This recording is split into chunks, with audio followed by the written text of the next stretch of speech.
Honorable Chairperson Mr. Vinay Thakur, distinguished speakers and delegates, it's my pleasure to extend you all a very warm welcome for joining us today for 27th edition of this magnificent show, Convergence India 2019.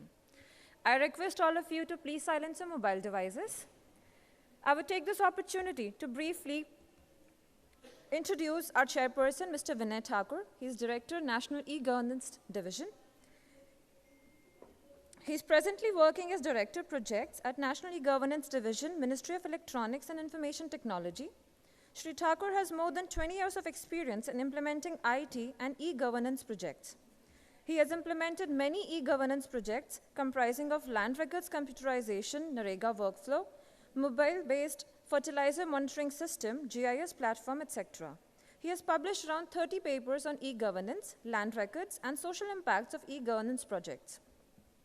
I would like to invite the chairperson to come forward and briefly introduce our panelists and take over the session, Digital Transformation in India, Progress and Challenges.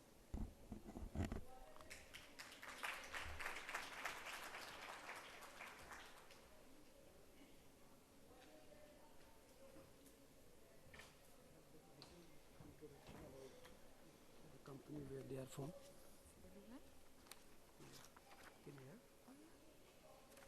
This is inclusive of everyone. Okay. All the speakers from Convergence. Okay, very good afternoon. Thank you for the introduction. We have the eminent panels of speakers. First speaker will be after me, Dr. Ram Kumar Narayanan, who heads R&D in VMware, and the people who are working on computing and cloud probably knows what VMware is. And everywhere in my ministry, probably we are most dependent on VMware for all our cloud services. So I request Dr. Narayanan to come on the stage, sir.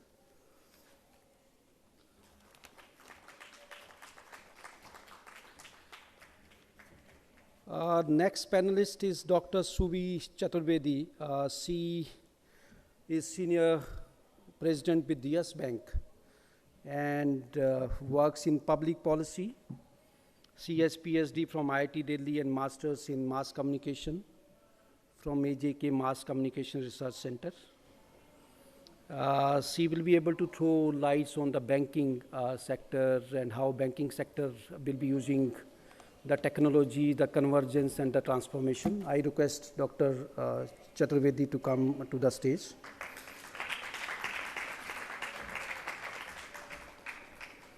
Third is Ravi Shankar Rai-ji. He is CMD-Savitri Telecom. He has started electronics and communication engineer. He started Savitri Telecom service in 1999. And which becomes Savitri Group, having many organizations under its umbrella: Savitri Telecom Private Limited, Savitri Holding Private Limited. I welcome you, Mr. Rai, to the stage. Then we have Mr. Vivek Shah. He is working with DXC Technologies, the enterprise solution of HP India. Mr. Shah is a digital transformation leader at DXC. He has around 25 years of experience across industry, digital transformation, consulting, business strategy, system integration, and other issues related to consultancy. Welcome, sir. Then we have Mr. Satyan Chatterjee, who works as a director consulting in PwC. He is working on digital strategies in PwC. He brings a blend of business and technology knowledge through his varied professional experience. He has around 13 years of experience in professional experience in management, consulting, project management, and business technologies. Thank you, Mr. Chatterjee. Then we can start. We have around 1 hour with us, and we can start the session on this. Before I'll start. give the brief introduction of the transformation efforts started by Government of India with the program which was launched by Honorable Prime Minister Digital India in 2014 and formally inaugurated on 1st July 2015.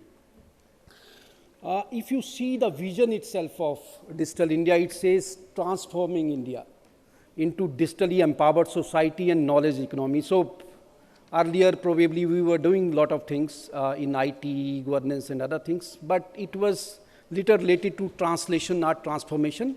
So when this program was conceived by Honorable Prime Minister, and I just want to tell that this entire conceptualization of Digital India was done, in fact, by Honorable Prime Minister and PMO, and then being implemented and executed by entire government, where Ministry of Electronics and IT is playing key role. I don't have, sorry, the presentation, but I'll run you through the things. If you see the digital profile after Digital India was launched in 2015, we have right now around 123 crore people having mobile phones in the country. We have around 56 crore people who have internet connections. He has come? Okay. I was told he is. Very sorry, Mr. Gautam is also here, Mr. Vivek Gautam, who is Senior Manager. Very sorry, sir. Please come to the stage. Senior Manager, Information and Communication Technology, Markets and Markets India. Very sorry, I was told that you have not come. Thank you. So we have, what I was telling, that we have 123 crore people having mobile phones right now, and around 56 crore people having internet, either broadband or in their phones or houses. Aadhaar, everyone knows we are using Aadhaar for many services. eKYC, it was being used earlier. We are using extensively for government subsidies and schemes. So that is, if you see the government e-governance index, which is a UN e-governance index, last year in 2016, it is a 2-year reporting of this index. And from 118 to in 2014, now we are on 96, rank 96 in digital governance. I just want to tell that we are giving many services, and we are counting these services also. You can go and then see etal.gov.in, where we are counting how many e-services we are providing. And right now, per day, we are providing 9.1 crore transactions, e-transactions. Your passport, your land record, or whatsoever you are getting through a e-mode, we are counting them through etal.gov.in. That was in 2013, it was 64.68 lakhs, and now it is 9.1 crore. Good governance through Aadhaar has been on the government's agenda, and we are transferring, last year, we have transferred 5.6 lakh crore transferred to beneficiaries. It could be Narega beneficiaries, it could be LPG beneficiaries. So the money being transferred through Aadhaar-based system was 5.68 lakhs, and we could able to save around 90,000 crore rupees out of this process, where when we tried to eradicate the duplicate beneficiaries out of the system, whether it was scholarship system, whether it was LPG system or PDS systems. PDS system, earlier it was around 32 crore people beneficiaries, and now it has reduced almost by 7 to 8 crore out of that entire system. Going ahead, BharatNet is the focus of the government, where we want to bridge the gap. We want to reach the rural areas. And right now, out of around 2.5 lakh gram panchayats, we have reached to 1.22 lakh gram panchayats. And it is not only that we want to provide connectivity up to gram panchayat, we want to further reach to each and every household. So that program, wherever we have already established the BharatNet connectivity, we are providing, taking it forward, and then providing Wi-Fi in those villages also.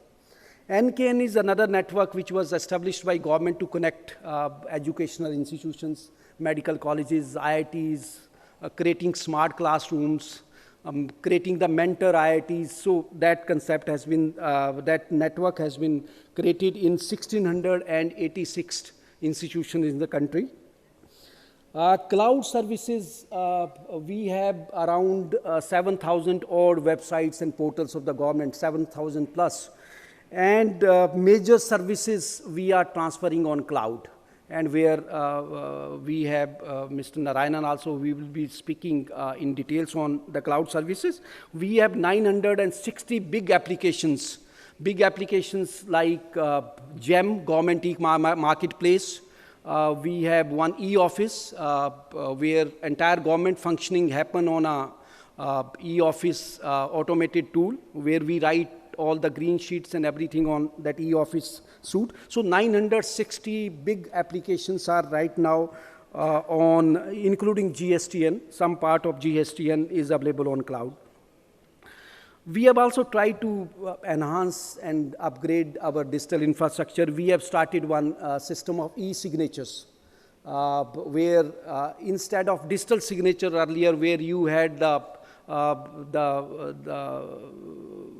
token-based for digital signature, now with your Aadhaar, everyone can have e-signatures, everyone can digitally sign the document, and this has been implemented in major government projects like e-procure, which is this central procurement system, e-tendering system, GEM, and many other systems. Even the government ACRs are also being written through an online system, and e-signs being. DigiLocker is another paperless example where we are, in case you have not created a DigiLocker, you can create and where you can store your documents.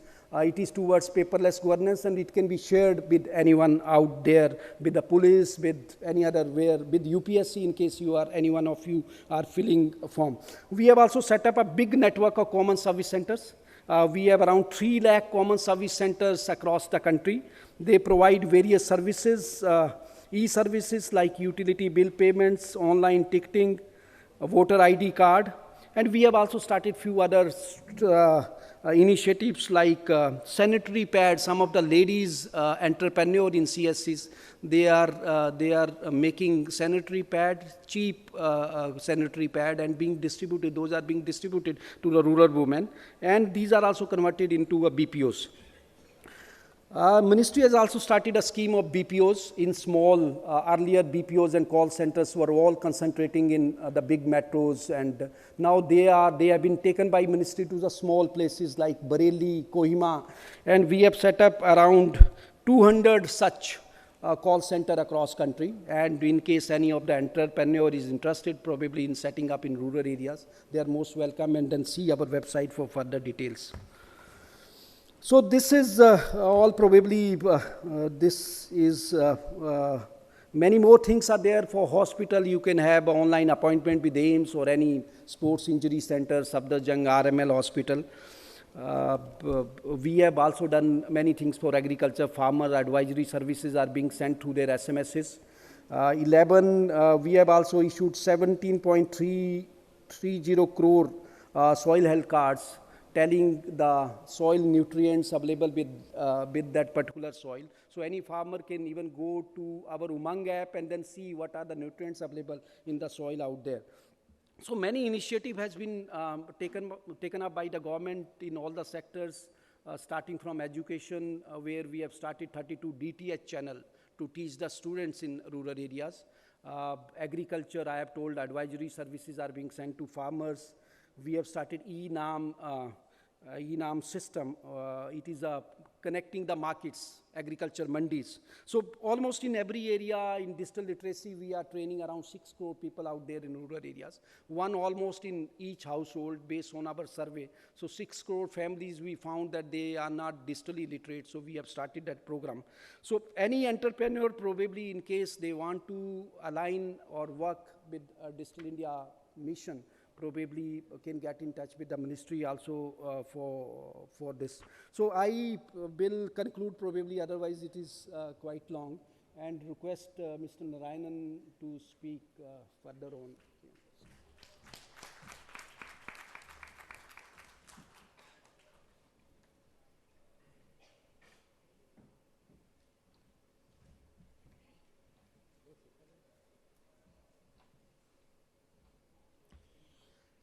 Good afternoon. Thank you for the kind introduction, Mr. Thakur. I am here to kind of frame the dialogue for this afternoon's panel on digital transformation overall. So without any ado, the global GDP by 2022 is roughly going to be about 100, somewhere a little north of $100 trillion. And 60% of that is expected to be digitized. Now, if you just to take stock, we are talking about the GDP of the entire world, and 60% of that is going to run on some form of digital infrastructure. Right?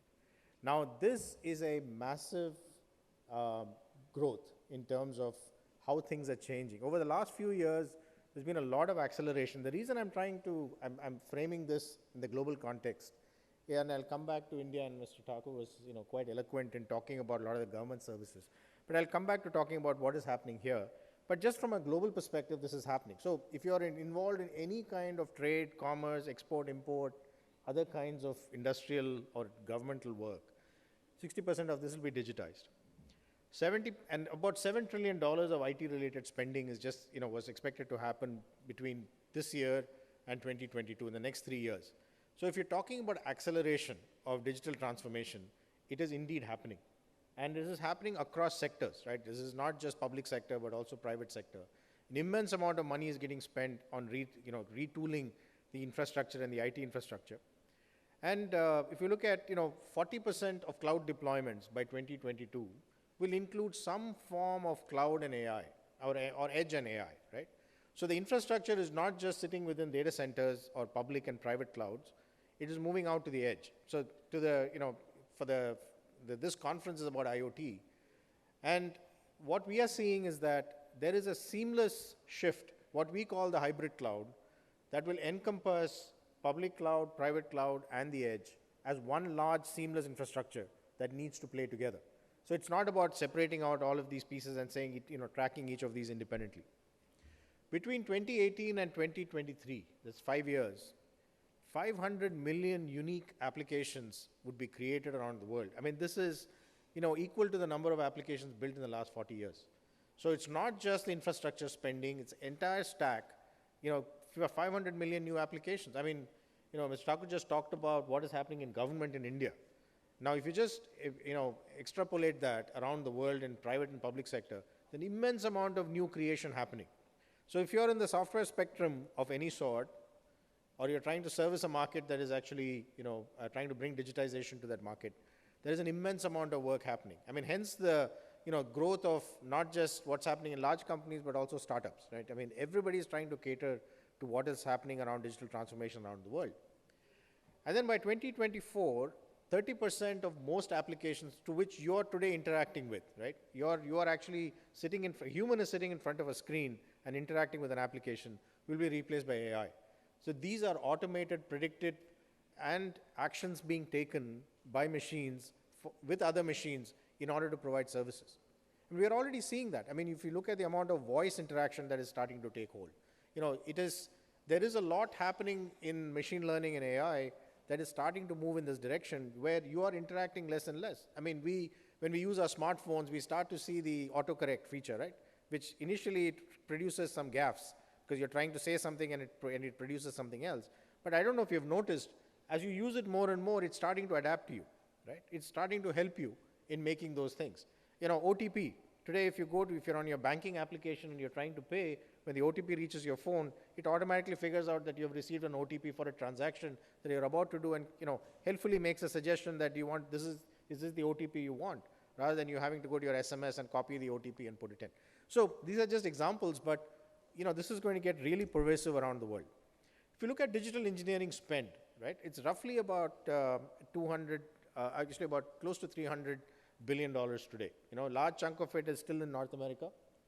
But if you look at APAC, it's 65 billion and it's growing. In fact, APAC, what we see in APAC is one of the fastest growing sectors for digital engineering spends.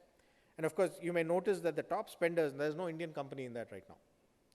But it is growing. I mean, we are seeing this, we work with a number of corporations, and I'll talk about it in my next slide, but next couple of slides. But if you look at the overall digital engineering spend, it's pervasive, right? So obviously, software and internet companies lead the wave in terms of the spend. But as the spend over the next between 2018 and 2023, is expected to double, right? That is a lot of spend happening in traditional industries. So if you look at everything other than software and internet, these are traditional industries today, whether it's in manufacturing, automotive, whether it be in medical, industrial, all kinds of applications are now switching towards, digital engineering at its core. In India, if you look at about 141 listed billion-dollar enterprises, these can be both public sector and private sector. The spend is expected to reach about 380 million, by FY20, that is this upcoming year. And 380 million, but we are seeing this accelerating, right? With more and more money is coming into this, in terms of digital transformation. This doesn't include, these are only the 141 listed on the stock exchange billion-dollar enterprises. But there is so much more spend happening in small and medium business, in skill development, in various other sectors, which are actually being driven through digital. So the real spend, we believe, is actually probably double this number and growing very fast. So hopefully, that the previous slide that I showed you, which had APAC, there were no Indian companies there, but you will see those starting to appear pretty soon in the next few years. You'll start to see that showing up. So what is really happening in digital transformation? What are the vectors around which digital transformation is really happening, right? What does it mean? The first one is new experiences. I think, we as consumers are being touched all the time. I mean, when, whether you install a new app, whether it's, in the banking sector or it is in your transportation sector, whatever it is, the new experiences are starting to show up, right? And this is reframing habits. 5-6 years ago, I don't think anybody would have thought that we'll be pulling out a phone and ordering a car, stepping into it, reaching our destination and walking away without paying anything, right? Because everything is happening automatically. But it has changed, it has shifted habit. I mean, if you look today, whether we like or, whether we believe it or not, each one of us, how many of you took a cab to come here today, which was either Ola or Uber, right? A few years ago, I think the number would have been 0. So we are changing habit, right? I mean, we are shifting habit. When you talk about digital transactions, and I know there are panelists here who probably are living this on a daily basis, we are seeing the real shift of habits changing through new customer experiences. So from an enterprise perspective, if you are in a traditional industry, you are scrambling to figure out how am I going to engage my users, my customers in new ways in which I can keep them engaged with me. The second big area is around operational efficiency of the enterprise itself.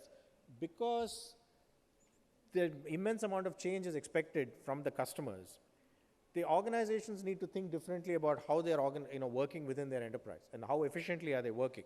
This could mean streamlining of business processes, improving collaboration, changing communication patterns, when most traditional industries were very siloed, right? You acquired a customer, you serviced that customer, the customer went away. But there was another division in the same company was acquiring the same customer, servicing them differently, but there was no connection between the two. Now today, if you're a customer and you're touching some enterprise, you expect to be going horizontally. The customer experience is transcending the company horizontally rather than vertically, right? So if you are a conglomerate, you better be thinking about how am I changing my processes to know who the customer is and servicing them correctly as they traverse my enterprise horizontally rather than vertically. So that one, you've got to be more efficient. You can cater to them much better because the expectation is that my experience, why are you asking me the same information? I was in a roundtable about 6 months ago with NASSCOM, and there was a big debate happening. It was a closed door, so they were among friends, but there was a big debate happening between the banking sector and the technology sector. People saying, whenever I call my bank, they keep asking me, press 1 for English, 2 for Hindi. How many more times do I need to do this from the phone which is registered with you, where you should be recording the fact that my preferences and cater to me. If you know that I'm always calling for a certain reason and I've done this repeatedly, push that menu up front so that I know that you are actually listening to who I am and catering to me as an individual. So again, operational efficiency is going to be immense. I mean, I don't want to minimize it, but as many of us work in large companies, you know how hard it is to change organizations and processes. But it is not an option anymore, it's a necessity. The third is new business models. The problem with the new business models is the fact that you may be used to a certain revenue pattern and a margin as a business. Now the problem is that's completely eroding because the new business models are changing the way your margins are going to work. Now the opportunity is so much bigger. So you may be catering to the customer, in many different ways, for which you're getting paid a little bit of amount or you earn a little bit, but the quantum that you earn across that customer, which is again going back to the point of why you need to cater to that customer horizontally, the amount of lifetime value of that customer can actually be much higher than what you are able to get today. But that is going to require you to rethink how your organization is going to operate from a business model perspective. Most cloud companies, I mean large conglomerates which had a very license-driven model in the past, were shifting to what we would call a software as a service model, is going through this change.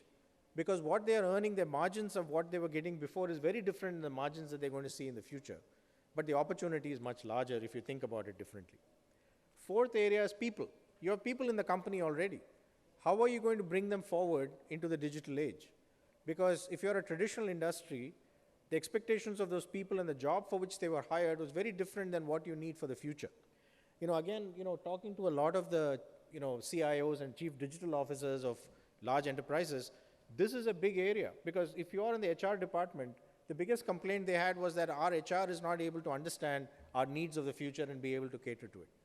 Because some simple things, right? Your compensation structures are very different than what the new age requires. And so it is a very different paradigm when you talk about people. And then infrastructure upgradation. So all of this requires a completely rethink in terms of how you think about infrastructure and how you would cater to it. Now, I don't want to spend time on this slide because Mr. Thakur already talked about the government services in India. There is, the government side of it. I'm looking at it from the infrastructure side because we're an infrastructure company, and we are actually seeing the numbers add up, right? So, we can say that the government is projecting a PR image, but we are seeing the real numbers.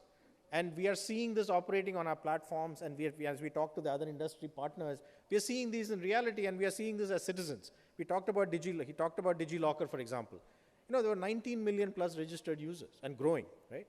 3.4 billion documents which are updated. And I heard an anecdote the other day. A friend of mine was saying that he had gone to the airport, and he was trying to take out his driver's license from his wallet. And the security person there asked him, why aren't you using DigiLocker? It's so much easier. So this is taking real hold and changing the game in terms of how government to citizen services are really starting to operate. Right? These are just two case studies from a VMware perspective that I wanted to just reference. One is NPCI. So we are a core infrastructure company. We are a virtualization company. We build virtual infrastructures across compute, networking, and storage. NPCI's Beam app, the reason it was rolled out so quickly, this is one of the records in which an app of that scale was rolled out, was because of the fact that they were able to change that, they were working on a new infrastructure paradigm that allowed them to be much more agile. And the other case study is really about this topic, which is about power savings. We can talk about digitization, but it comes with a cost. And the primary cost is hardware, right? There is a lot of capital spend that needs to happen. But more importantly, there's power. I think the people don't understand the amount of power and cooling that is required to run these infrastructures. And if you can even save that, and we have seen this through virtualization of the infrastructure, where you don't buy as much hardware, and you don't consume as much power because you don't need that much power and cooling to actually run this infrastructure.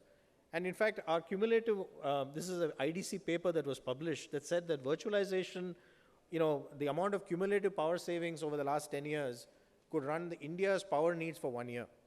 And that is the type of, sustainability equation that also needs to be looked at along with the whole digitization, particularly for a country like India, where we are, short of power resources for, powering a lot of other sectors that's needed. Now, some of the typical challenges faced by companies, I talked about organizational resistance. What brought us here, people are very resistant to change. Lack of a clear vision on the customer journey.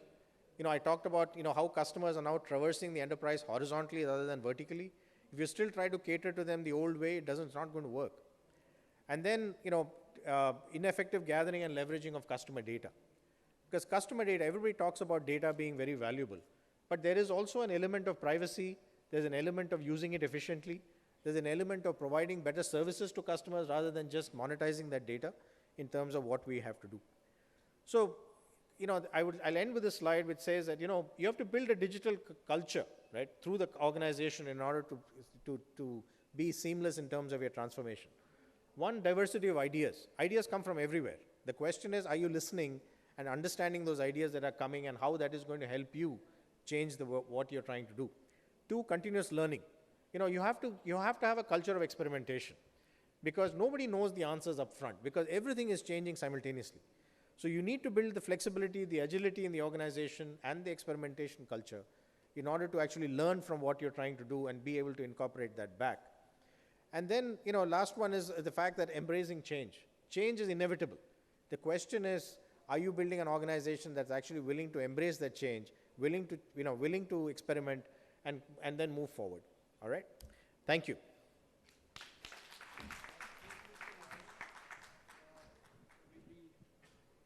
We can cover all the speakers and then have questions. So I request next speaker, Dr. Suvi Chaturvedi, to speak on digital transformation in banking and other sectors.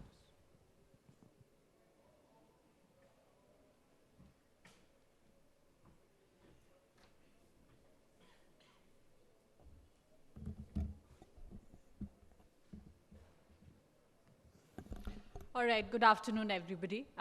It's a very tough act to follow when you've got people who are core experts and who are also leaders in their spaces, and who've basically not just set the context, but also have done a thorough deep dive, which is most comprehensive, cohesive, and talks about the many ways in which digital first is going to impact our lives. I want to thank Mr. Thakur first for a very generous introduction, and then give a huge shout out to Ram for a very comprehensive overview of the myriad ways in which digital will impact us. This is an important conversation to have, and I'm so glad that even on a busy work day morning, we're all here. The numbers could be larger. I'm not just going to share with you insights from the world of banking. Yes, I come from Yes Bank, but there's a very long, passionate, deep engagement that I've had with the world of digital as well as internet and governance in particular. I used to be the first member on the United Nations advisory body advising the UN Secretary General on global internet governance and policy issues. Mr. Thakur, you'd be happy to know there's a lot of work that I ended up doing as a former professor of Delhi University with Dr. Ajay Kumar, who firmly needs to be recognized as one of the foremost technocrats, presently Secretary of Defense Procurement, as the champions of Digital India and champions of digital transformation. We've talked about a lot of numbers. Let's try and parse some of them and what it means to each of us. I understand that there are several CIOs in the room, there are CTOs in the room, there are also young managers, middle-level people, and also interns and students. This conference is primarily about IoT, and in that context, when we understood digital transformation, it was largely from the understanding that there's something called Digital India, which is happening and it's unfolding. We've looked at Digital India purely from the perspective of infrastructure creation in many narratives and dialogues, because that is how we see how many telecom towers, how much are the telcos investing. So the numbers stand now at roughly about 16 lakh crores. And that investment has only grown over time, but we've increasingly seen that disruption is here to stay. So while the consumer's having a ball with Jio and all the competition that you see in the industry, the infrastructure part of the conversation is a very real conversation to have, because a lot of these programs still require upwards of 3 to 4 lakh crores if you want to see every village lit up, not just with the actual availability of fiber, but as Ram mentioned, and correctly so, that you also need last mile connectivity. You do not just need these connections to terminate at common service centers. There's a parallel narrative which is saying, how will you then take these connections and you will light up houses? With that, when we look at the numbers, there are roughly about 440 million users who are online in India. In the world, you've got from a 7 billion population, roughly about 4.5 billion who are already online. The internet is not just powerful, it's also a great leveler, because an equal amount of women and men are online. The conversation around how it will impact businesses, how it will impact developing countries and emerging economies is a very relevant one to have today, because we're not just talking about the way forward, we're also taking stock. So you have to give credit to a very powerful and visionary Prime Minister who thought of Digital India, who thought of Startup India, who thought of Make in India. And the great news here, and we're amongst friends and people from the media, people who come from the world of technology, we must celebrate the good that has happened. You may disagree with ideology, you may have personal priorities, but tremendous amount of growth has happened. First, from the point of view of putting the spotlight firmly on the fact that public policy and regulatory impetus can really transform a landscape. So for the first time in many, many years, India is not following technology. India is in a position to contribute equally. There might be a gap of about 2 years when it comes to actual 5G test beds which are happening in Korea versus test beds in labs which are taking place through public and private and industry and academia partnerships. So large corporations are supporting these initiatives, and they're taking place in the IITs as we speak, institutions of excellence. So our longest conversation and biggest refrain has been, why do you not have a Google coming out like it would come out of a Stanford? When we talk about an overall digital transformation, we must remember, as citizens of a developing country and of a participatory democracy, you don't just expect from the government in a multi-stakeholder internet governance environment. So we must first understand that the core values of the internet are universality. It must remain interoperable. Ram talked about applications and services.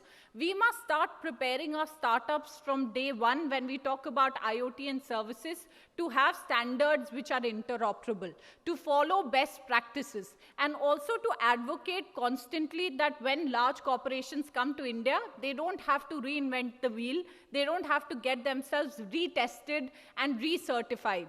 The idea of encouraging local manufacturing is not just through protectionism. It is about empowering people when they're at the inception stage and preparing them to start competing with global best practices and good practices that work for them, that work for India. So one of them clearly is encouraging a startup ecosystem that is looking at good practices, not just best practices.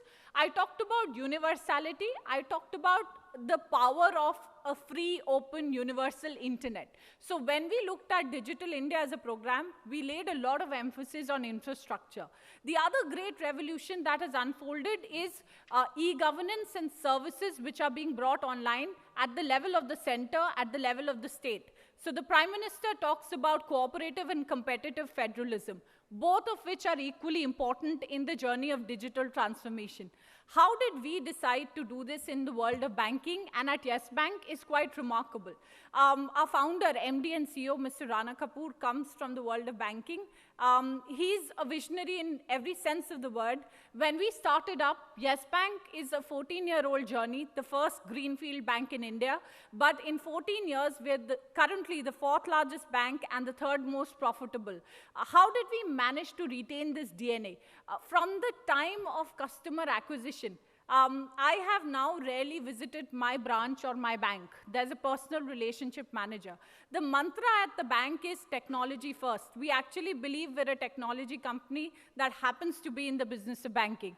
From the time we will acquire a customer to the needs of the customer to a cross conversation. So the mantra clearly has been cross-selling. The mantra has been not just generating data, but creating meaningful insights in data. As a former professor who taught some of the brightest young minds at LSR, my challenge wasn't sharing information, which was new information. You could get that on the net. How is it that you teach people, and how is it that you prepare a workforce of the future and you create a workforce which is prepared for jobs? Because with AI, we will celebrate a lot of things, but a short-term transition where people need to be upskilled is equally true, where there will be jobs which will be lost, but there will also be a transformation that will take place. I will just sum up my last few remarks. It is very important that the amount of investments that we're making in digital capacity building be ramped up, the amount of investments that we're making in creating IP and in creating research be ramped up, and we give it the equal amount of importance in local content creation of capacity building. So the idea is not just to get people online so that they become part of the consumer market. The idea is also to create a narrative which is sharp, that builds local capacity and that keeps people online, that teaches them to use the internet valuably, and which is unlocking the business potential of the internet.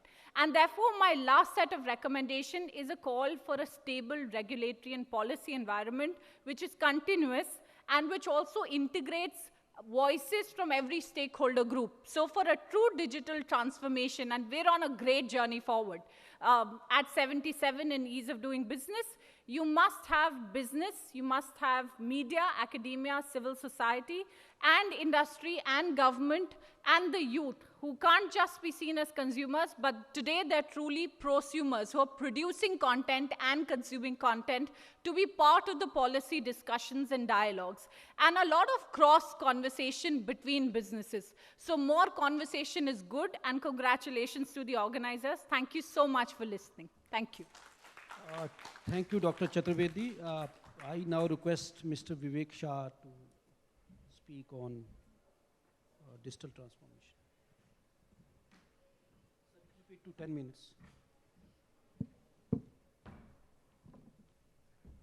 the time starts squeezing as it goes to the remaining speakers.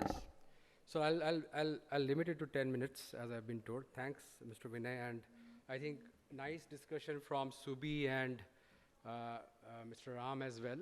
Very insightful presentation Mr. Ram has given it to us.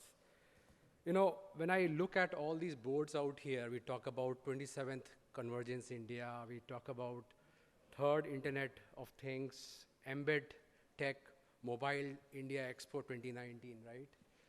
So eventually, I think if you really see all these channels is all converging into a digital transformation. These are all channels, or I would say the media through which the transformation can enable. It can be enabled in a large sense, and it can be executed. But the larger question, and whenever I go to our clients, when I meet the C-level or I talk to different people, the first question I always ask them, and maybe different people in the panel also will have, or the speakers will have different views. What do you mean by digital, right? So that's the basic question to ask, because you know, when I started my stint, and this is in Accenture 5 years back, and this was my kind of, you know, we got ourselves relabeled as digital, right? Accenture Digital, and I went to my first client and he said, no, I'm going to transform your business. He said, what are you saying? We have not been able to do that in last 10 years, right? So I was slightly nervous. Of course, my legs were not shaking at that time, but I said, what digital means to you? He said, a lot of our processes are still manual, right? We want to automate our processes because we want to cut down on our manpower, and that's where we feel that we're going to reduce the cost. I was very surprised with that answer, actually, because I am from industry consulting. I come from a digital strategy and transformation background, more from the industry perspective. Also into banking, not as much as Subi's, but yes, when I talk to C-level, now I have recognized the first question I should ask them is, what do you mean by digital, right? The second question, as an organization, as DXC, the first foremost thing which I have learned in Accenture as well is what we do is to really do a digital maturity assessment, right? One is get the definition clear, what it means, how do you differentiate between digitalization and digitalization. I'll tell you a subtle difference which has come from a lot of research firms. So I talked to Gartner, I talked to Forrester, I talked to IDC. Those numbers are all correct. Normally what I do is I'll just add those up and I'll average it out and get a new number for me, maybe 10% less, which will be more realistic, right? And then I cut it down, or I just channelize it to industry specific, what it means for each and every industry. But there is a subtle difference between digitalization and digitalization, right? This is just a difference between A and I out there. We talk a lot about, and I think most of us are in a habit of talking about basic automation, where we have our basic processes which we have to automate and we go digital. All of a sudden, India has become digital India, right? Yes, there are so many appreciative things. DigiLocker, right? For example, I just didn't have my license. I had a DigiLocker in my phone, and I showed it to that policeman, and I said, "No, you cannot take my license because it's a Digi license now." He was confused, right? So, and I was really elated because nobody can confiscate my license out there, right? So yes, it's an advantage on the consumer side. And it is, of course, there's a benefit around it, but actually it is digitization. You are bringing a document in a scanned format onto your mobile device, right? And how we bring those outcomes for business. For example, I was talking to one business in the manufacturing industry. They said, look, we are looking at cutting down our operational cost by 20%. These are kind of requirements coming from business. I talk to a lot of business people, right? And there's always a disconnect between a business and a technology guy, right? Business technology will say, I want to keep the lights on, and the business guy will say, I never get the benefit out of it. So I talk to a lot of CIOs, CXOs, and ask them, what are those business outcomes you are liable or you are asked to deliver, right? It can be on the revenue side. It can be creating an experience like Mr. Ram said.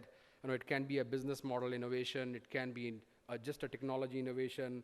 It can be an operating model innovation. It can be a digital at core, right? But what essentially means as digital to me, what I could understand, now of course, I'm not saying that I have the correct definition of digital out here, is what impacts the industry, right? If you are bringing a document on phone, there's an impact. There's certainly a business impact. But for example, if you guess manufacturing industry, I was speaking to Mr. Chavre, who was an honorable guest in one of the IoT Congress forums, and he said, look, a lot of industry is talking about their asset management as a package to bring in operational efficiencies. Supply chain optimization, right? I went into a bank, I'll not name that bank. I was speaking with the chief digital officer out there. He said, I want an in-banking experience to be brought in so that my customer intake, one is basically my churn should reduce, and second, my intake in terms of new acquisitions increase by 5 to 10%, right? How can you bring in the in-bank experience? And kind of solutions which we were trying to connect was when somebody enters the bank, a simple solution which can be there. It looks at a facial recognition, and it connects to the database and says, so-and-so high-profile person has entered the bank, and somebody has to go there. So by the time he is into the desk, that person speaks out that name. Yes, Mr. So-and-so, what do you need? And he knows the profile, he knows his spend and everything, right? And he's absolutely surprised. So see me, know me, be me, right? These are the three themes of customer experience. So this is where the digital impacts people are looking at. I go beyond India to Asia and also in the global world. And I bring back a lot of learnings from outside to India and from India to outside. I get a sense from a lot of people across the globe that India is highly technologically advanced. But we need to, I know somebody is here from business and technology, we need to kind of really interconnect business and technology together, right? So that the outcomes are very much visible, and we are talking in that language. We are talking in that sense for all the people. And the real outcome can be brought only when we create a digital ecosystem. I know we have a lot of labels in this room, right? These are all technology convergence. But when I talk about any organization, we have all those organizations in that board, Aris, whether it is Aris, VMware, we have PwC. I think we all have to come together, right, to form an ecosystem. So ecosystem would contain the right hardware, the right infrastructure, the right semiconductors, the right digital intelligence in place, all put together that can be put as a stack, right? And shown to the clients that this is the way you can deliver. And of course, there's no one size fits all, right? We have to really bring that stack together for different clients, different industry. Manufacturing, I know it's no, even if I integrate all those booths which are outside, right, I would not get into an integrated solution, right? But before really landing into a solution, we need to very go and talk to the businesses, talk to the people top down, beyond CIOs, who have, I would say, who have the charter to deliver things beyond lights on, right? And this is where we go wrong in a lot of our approach, right?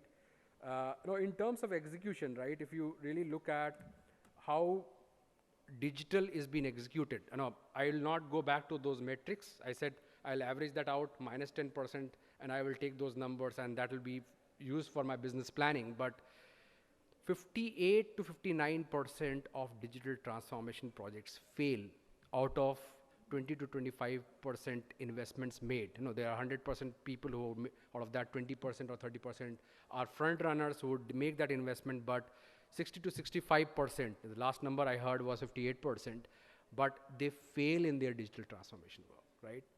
Why it is happening? Because I think there are people on the ground, there are people, there are vendors, there are suppliers who would always come back and try to sell their own solution for their own needs, right? But to kind of foresee what the business needs, what that industry needs, what that organization needs a strategic focus, needs an digital-based focus beyond just automation, right? Bringing technology for automation is a baseline, right? If you don't have converted your manual documents into bits and bytes, forget about any outcomes that can be reached. So that's the baseline, right? I always treat, and I think when I talk to a lot of business analysts in Gartner, IDC, and Forrester, automation, IT is the baseline. I heard the bell ringing out there. And just to bring one more example, my recent example on a credit card industry, right? I was speaking to one of the largest credit card providers in India, and of course they are across the globe. We are talking about a credit card being digital. Means what? That your fingerprint will be inside that credit card, right? Or you can have, your credit card can be used for multiple purposes. It can be used for, it's just one ID for your usage across different purchases, for your different accesses, right? And there is a scenario where a lot of people in bank and in the card industry are coming together and reinventing how the card industry can change into the new landscape, right? To the extent the photo is also very much digital. When you swipe, you get the photograph of that person as well. And there's a fingerprint, and there are many other things which can be planned. So I think I'll leave this panel, and I think to the speakers, to one thought. We always rethink what makes digital, right? And how we can really impact businesses while technology, which you all see out here, are enablers. We are doing a lot of good things, inside the room and outside in the booths. If I bring my clients, they'll get absolutely confused, right? They need a partner who can interconnect all these, who can connect all the dots and suggest what is the game plan for them to create a top line increase by 5%, 10%. So these are the things which I get as the key takeaway when I talk to different businesses now, right? And that's where, if India wants to kind of really take the advantage of the 5G launch, right, which would further enable all the IoT technologies and other technologies as well, or the Internet of Things, I think we should race on that in being more digitalized than being digitized. Thank you very much. Thank you, Mr. Vivek.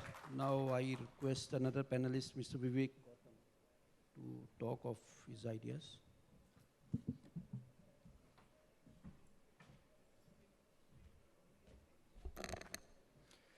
So, hello everyone. I think my esteemed co-panelists have already spoken at length and breadth about different facets of digital transformation, right? basically how experience economy is coming into place, or Mr. Vivek Saha just spoke about the softer elements of digital transformation, which is how do you really change your internal organizational processes and create a digital vision for your business or organization. So I don't really want to talk too much on that and basically repeat the examples or illustrations that have been shared. What I will rather do is, try to put all of this in a perspective, right? The question really is how much as a nation, we have progressed when it comes to digital transformation, right? And what we need to do is think of digital transformation as a journey comprising of 3 stages, right? The first stage we can think of as creating a robust digital foundation. What that really means is, having the backbone, infrastructural backbone in place, whether it's connectivity or, some of these things like Aadhaar or UPI, which have emerged as platforms to launch, various citizen services or, different kind of services. So we are, I would say, when it comes to digital, creating digital foundation, we are somewhat there, not yet where actually we would want to be. I think Mr. Vikram actually said, right, that in terms of e-governance index, India moved up from 119 to 96. But I don't know if 96 rank is a good enough rank. We need to aspire more. India is, in a catch-up game as far as setting up the foundational infrastructure is concerned, even though we have Bharat Broadband and several other, initiatives going on from private telecom companies. But still the reach of broadband is not there. I think about 400 million people in India have access to broadband. And it's a different question, how many of those actually have a good quality of service out of the 400 million who has a broadband access. And then the other aspect of creating the robust digital foundation is actually the whole policy initiative. Do we have, equivalent of a GDPR in India? Do we have an equivalent of Cloud Act in India? So the answer simply is these are all work in progress. And unless, as a nation, we realize this digital foundation, I don't see us, making real headway in terms of, achieving the vision that is laid by Mr. Vivek Saha and some of the other panelists. The second phase of digital transformation, if you will, is essentially, creating a rich ecosystem of digital applications. So you can think of, all these emerging technologies, whether it is IoT or artificial intelligence, machine learning, blockchain, right? How these will be adopted by Indian businesses and basically government departments, right? So as far as this scenario is concerned, I would say, we are actually progressing in certain technologies at a much faster pace as against other technologies. So take, for instance, artificial intelligence or machine learning, right?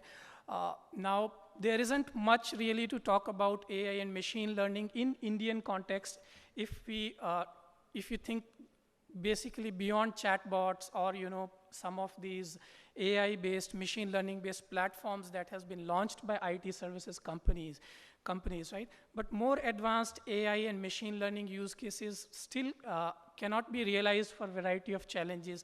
One of those is, lack of quality data sets to train computers. Unless you have, data sets, there is not going to be real applications that can come into place. On the other hand, if I think about blockchain as a technology, right, I think at least in Asia Pacific, India has been at the forefront in terms of some of the early proof of concepts that we have seen happening in India. Some of these date back to late 2016. I don't know how many of you are aware, as of today, SBI has launched a consortium of about 37 banks by the name of Bank Chain, which has about 16 odd, pilot projects going on blockchain, and we are, already listening a lot of talks about blockchain being used for land records or other use cases. That is also happening in India. So what I am trying to convey is basically when it comes to adoption of these new technologies, I think the pace is different depending upon one technology to another technology. And the beauty is, while I spoke about, we don't have the digital infrastructure, but still, as a nation, we are actually eager to, not really be withheld because of infrastructure limitations. We are eager to actually go experiment with these new technologies and find, how these can really add value to various business processes. And the third phase of digital transformation essentially is, I would say, a very mature stage wherein we are talking of digital innovation, basically, new business models, new processes, or new kind of services being launched by different organizations, which didn't really previously existed. So think of, maybe Google Home or Alexa, right? These things didn't really exist a few years back.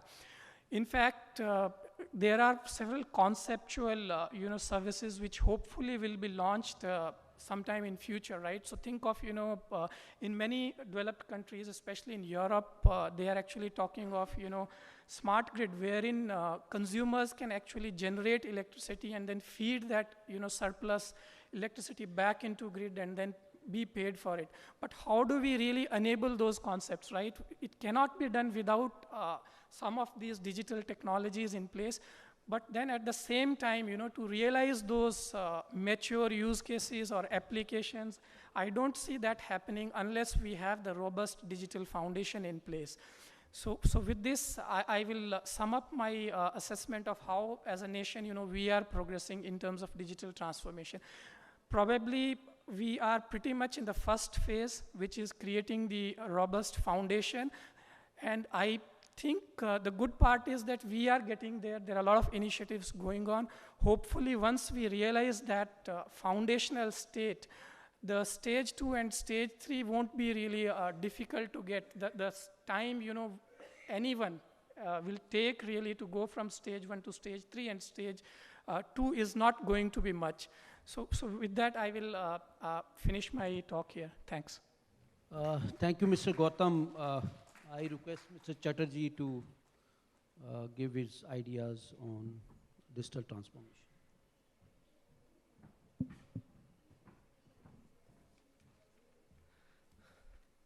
Good afternoon, everybody.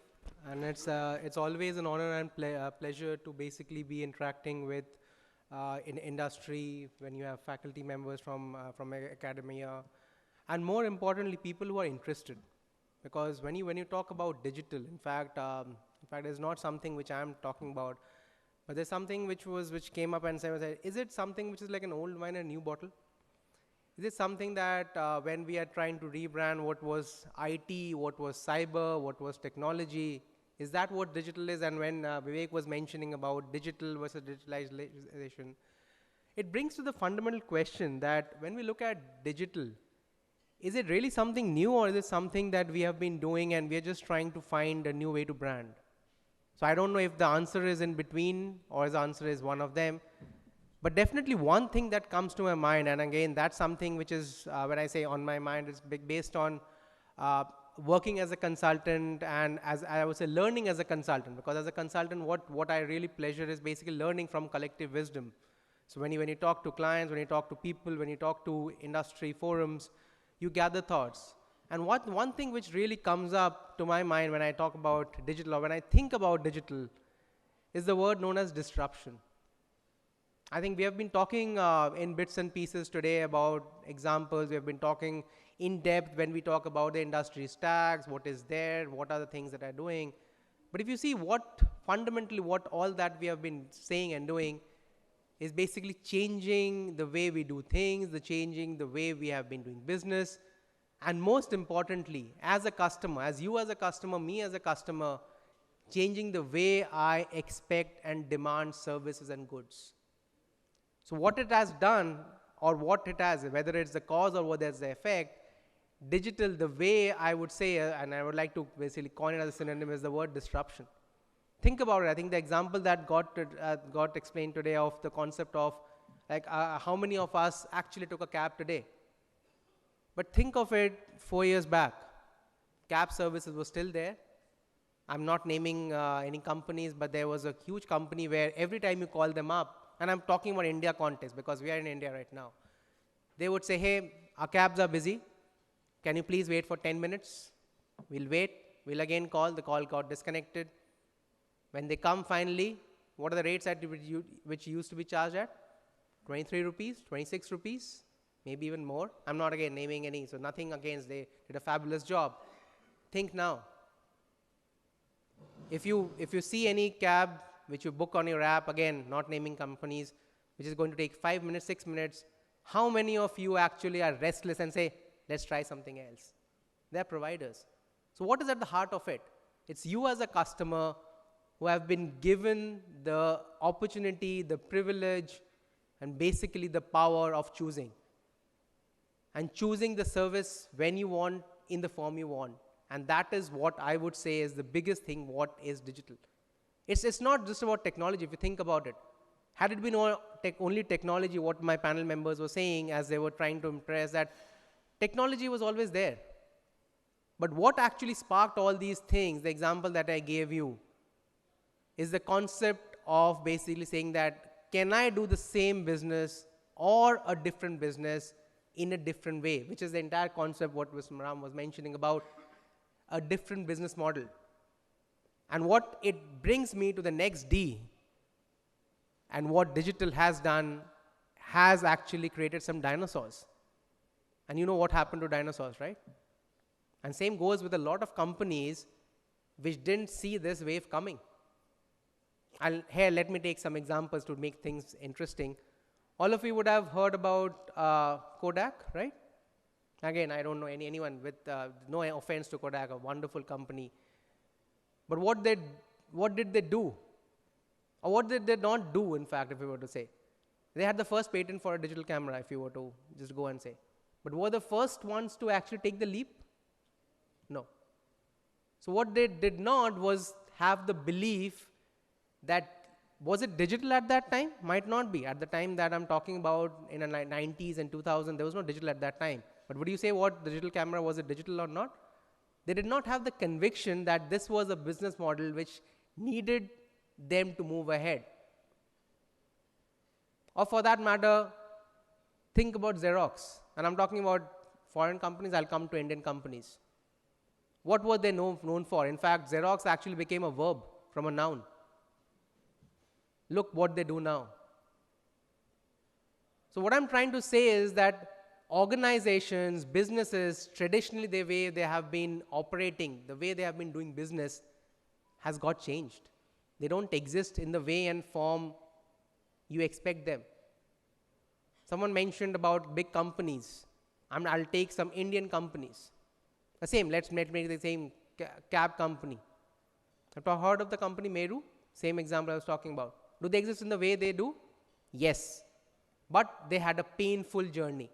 Why? Because they got disrupted. The D I was talking about, where they realized that they could not take the customers for a ride in the business model that they were operating.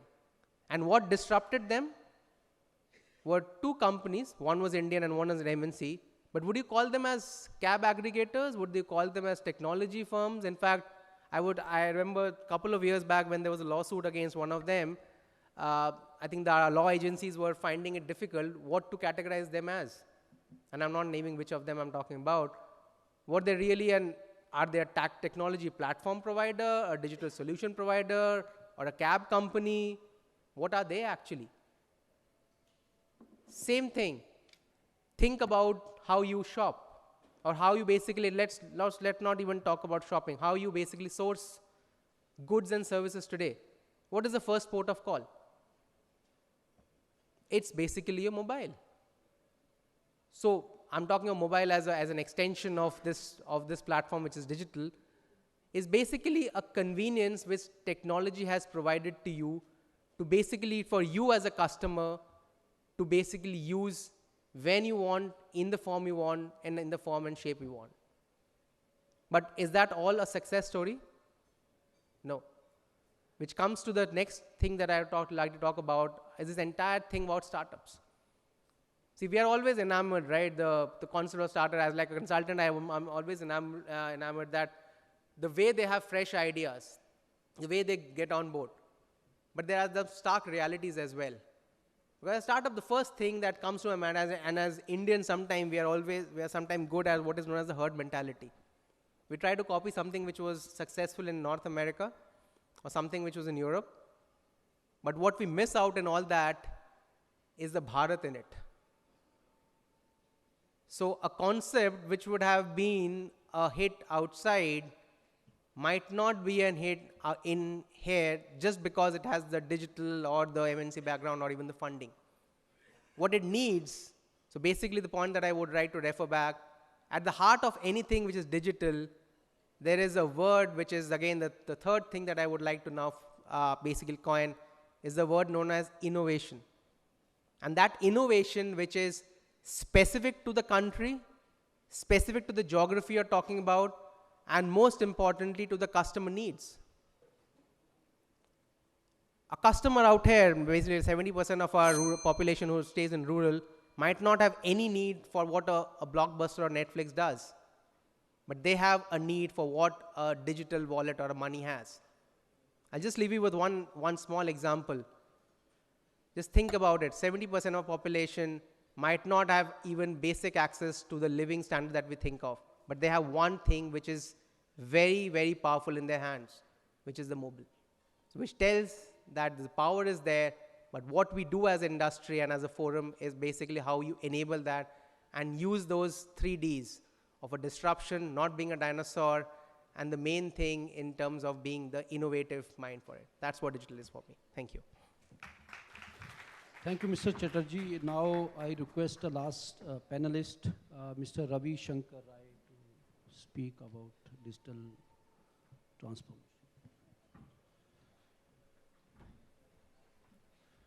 Thank you, Vinayak. I'll finish in 10 minutes. So, our friends had talked about digital transformation and progress and challenges. The topic was digital transformation in India and progress and challenges. So let's discuss about progress. We have progressed a lot as a digital world. India is ahead compared to any other country in using digital world. So there are a lot of digital, there is a big opportunity in digital world, in digital currency, cash economy, because we have become cashless economy from cash economy in last 2 years, and it is creating a lot of opportunity for new companies like banking system is getting changed, Aadhaar enabled payment system is coming, smart metering, e-commerce, and many things are every day a new thing are coming, things are being innovated.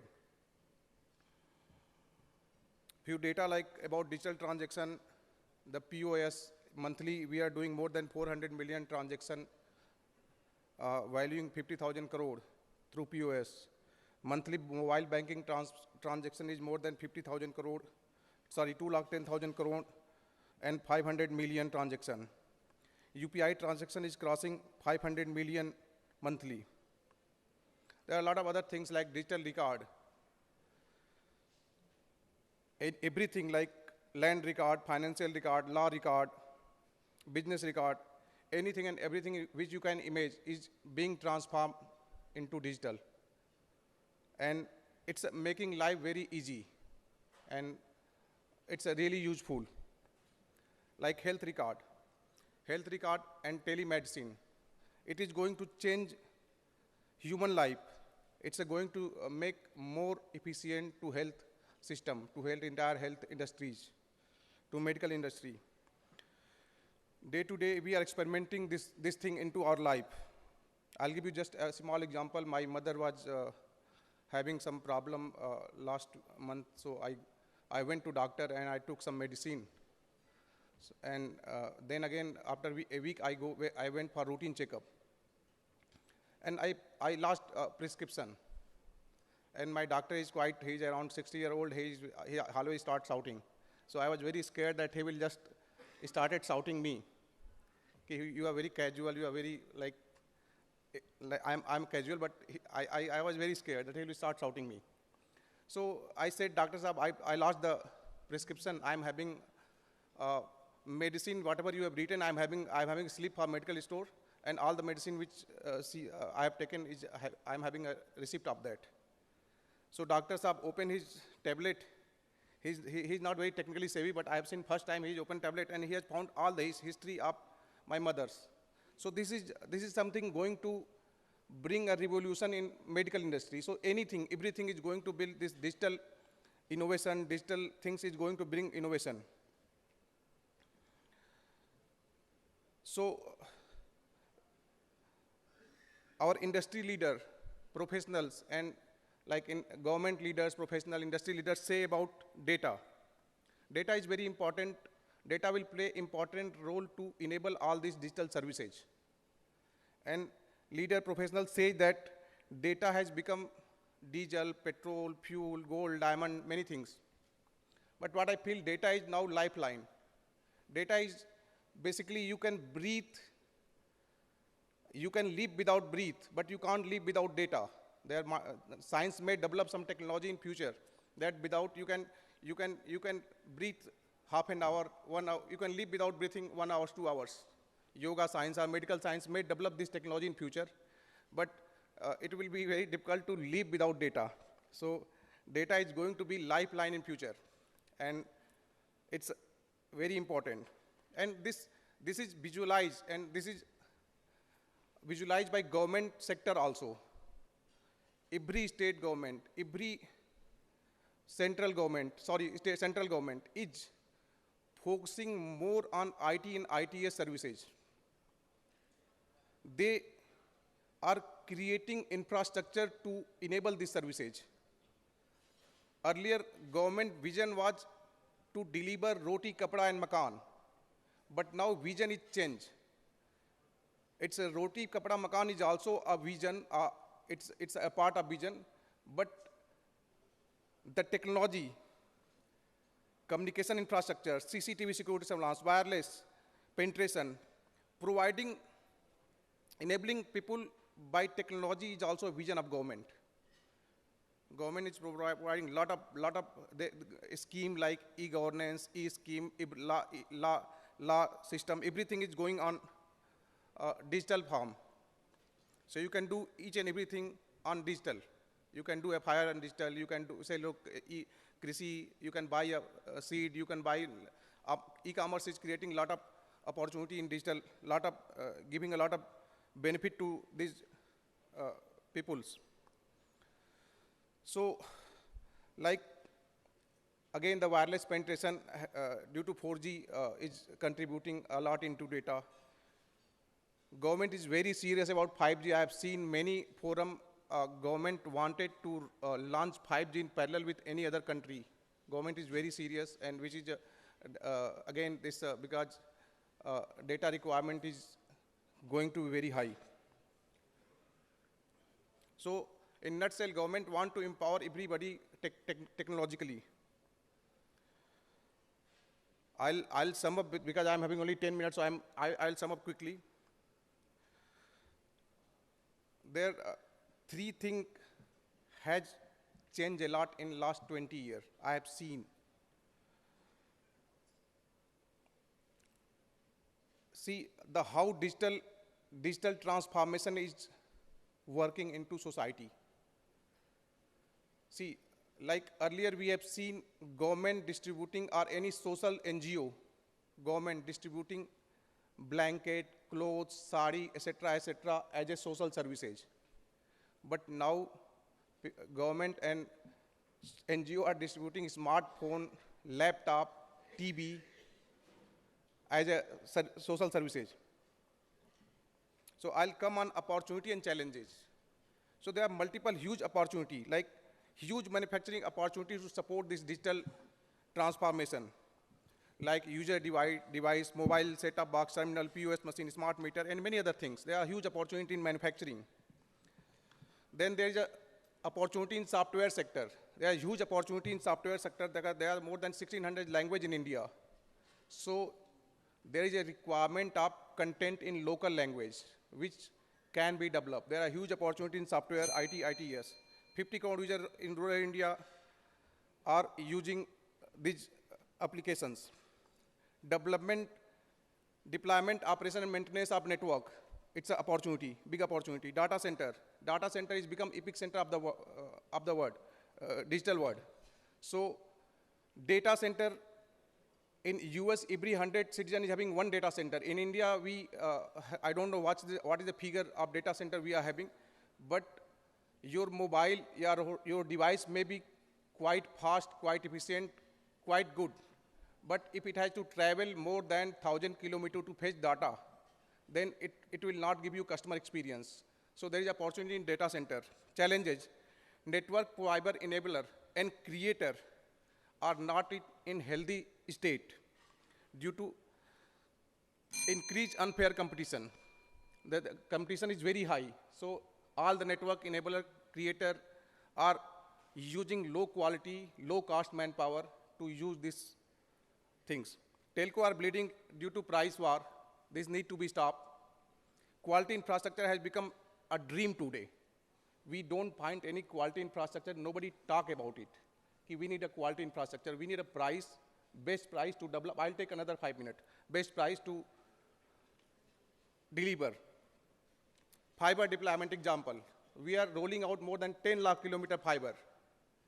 But our stakeholder, industry leader, is talking about what is the performance measuring parameter of fiber today. It's a physical verification like depth measurement, ABD measurement, and meter marking, or maybe technical parameter is a last measurement by OTDI splicing machine. This is our stakeholder and decision maker want from the fiber backbone. Why I am talking about fiber? Fiber is the backbone to deliver any technology, anything. Whatever you talk about digital world, without fiber you cannot deliver. So we created, we feel, we are thinking about to create 400G network. But today that 400G is not able to run 10G. So stakeholder, decision maker should think seriously about this. Manufacturing is closing every day. Their region, I met 2 people yesterday only. They are into smart meter manufacturing. They are having 20-year experience in smart meter. But they are about to close because there are new manufacturers who don't know what is a smart meter. They are getting business, huge business, and they are a new manufacturer. They are not able to deliver. So manufacturing is getting closed day by day. No any customers, industry leaders are evaluating the price of product, price of services. If they want, they are asking the baby should be born in 2 months. They don't know how it will born. So this is a fact, this is few fact. We should think about this challenges. Employment generation is most important and biggest challenge. It's no more a noble cause. It's being treated as liability in finance sector. Banker madam is here. Nobody give you finance on because of employment generation. They treat it as a liability. So I would request to banker also to consider employment generation as a asset, not as a liability. So I have seen seriousness from private and government sector on this. Now I'll sum up. There are the digital kids, digital youth are very practical now. If you go 30 years back, ancient history, we like people like us and our parents were believing that humans are created by God. But now kids, digital kids and digital youth feel that human is created by mother and father. If they keep believing this philosophy, they are very practical. Then tomorrow they may think about to create robot rather than creating human. So we should, that is become challenges, and we should educate how this happened in last 20 years, 25 years. 3 most important changes we have faced in last 25 years. One, education sector become purely business. Second, business become quick money making. Any business can't be run for 50 years, 60 years if it is only for quick money making. So there are a lot of youth who wanted to start business, so focus to create some value, focus with passion, not for money making. If you want to do money making, it's not business. Third, politics and social works is no more a social service. It's become a career, which is really very, very alarming for any nation, for any country. At the end, I would like to end with one statement of our ex-Prime Minister, Mr. Chandrasekhar. He was very, he given this statement in Parliament. I was watching that Parliament session. इस खंडहर में कुछ दिए हैं टूटे, इन्हीं से काम चलाओ, बड़ी वीरान है रातें. So we have to be positive. Whatever we have to be positive. And the end with Mahatma Gandhi. Today we lost to Mahatma Gandhi. I was trying to find out many newspapers to tribute Mahatma Gandhi. Mahatma Gandhi is not a human. He's a like way of life. To give everything, to contribute anything to nation, to give everything to nation was the vision. To devote yourself to nation service was his vision. So let's remember Mahatma Gandhi. We lost him today. Let's remember him. Thank you very much. Thanks. Thank you, Mr. Rai. I think we are running short of time, but then we would like to have 2-3 questions from the audience. Or, yeah.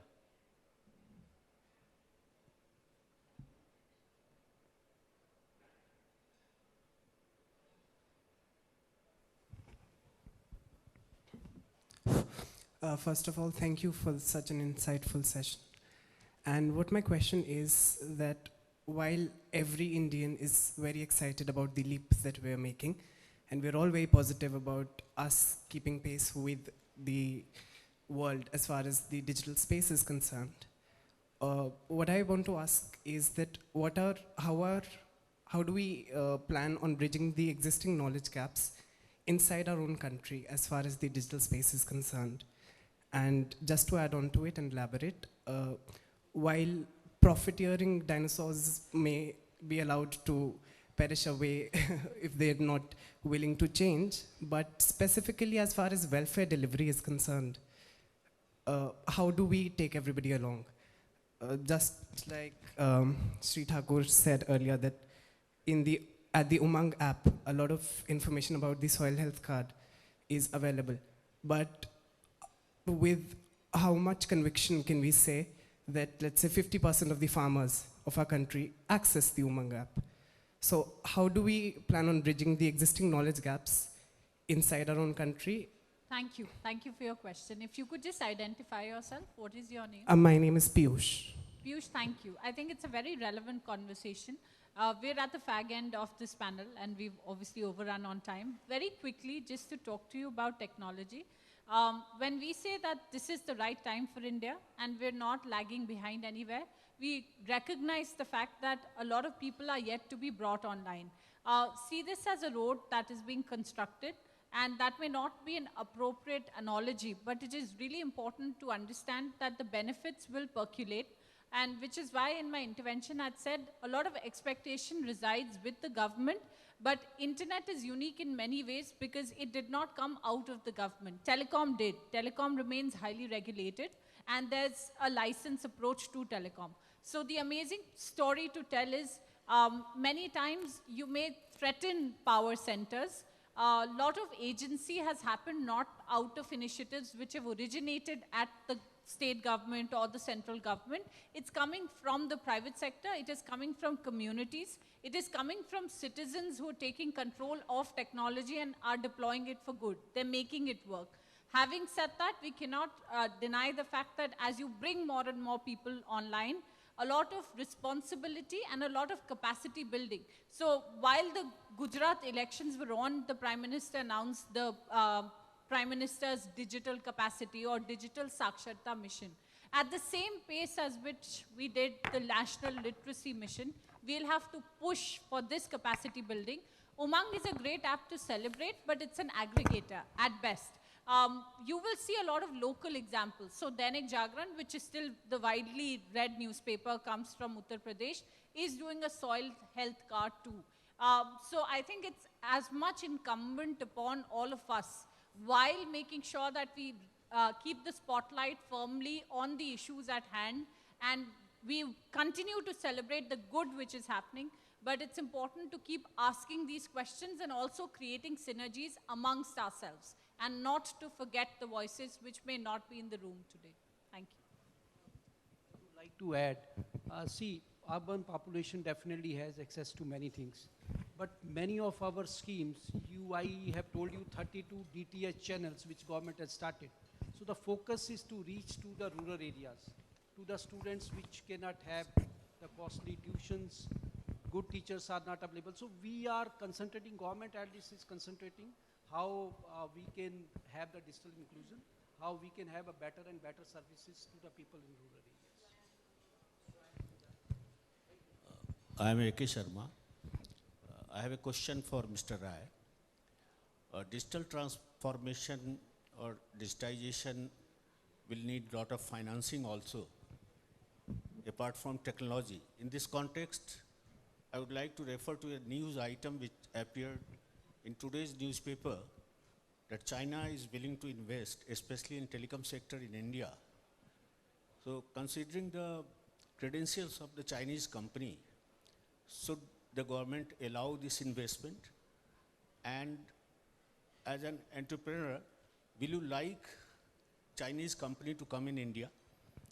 Will it add to the employment generation? So this is my question to Mr. Rai. So, Mr. Sharma, thank you very much for this question. Actually,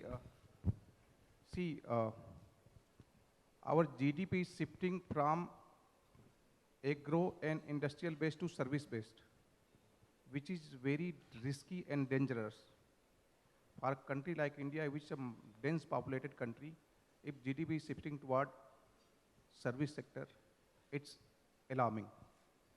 Manufacturing sector need to be focused, and only manufacturing sector can create huge employment, which is a demand of country. So I think we should allow investment. There is no challenge, but see, technology company, when any company, technology company, they are far away from India compared to innovation and technological manufacturing. They will not be needing a human to manufacture a product. They will be needing robots. Human is becoming liability day by day, and it's a robotics automation. So for India, I don't think that will work, because they are coming to invest, they want return. Their vision is not to create employment for India. And if you go outside this exhibition, I have seen, I was talking to one of my friend in a big company, he's in SCM. I asked him to come to event to see products.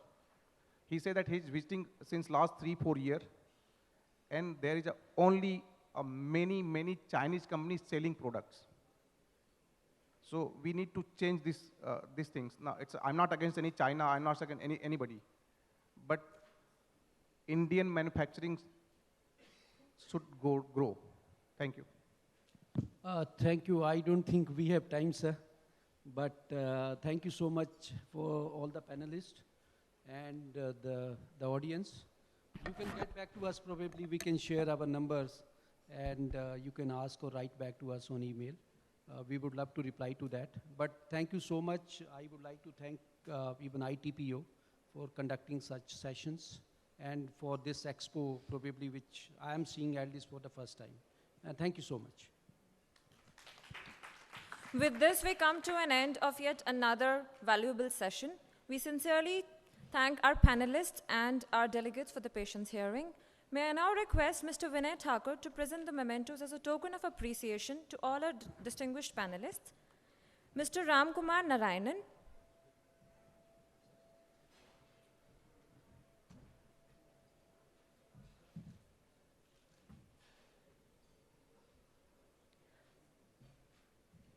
Dr. Subhi Chaturvedi,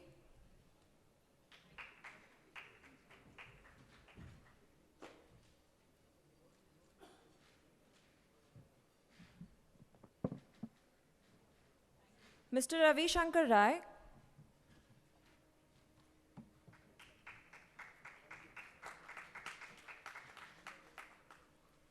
Mr. Vivek Saha,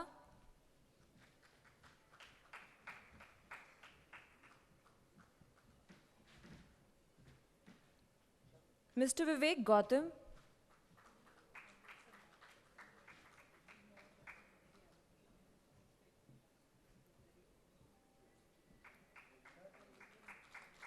Mr. Sayantan Chatterjee.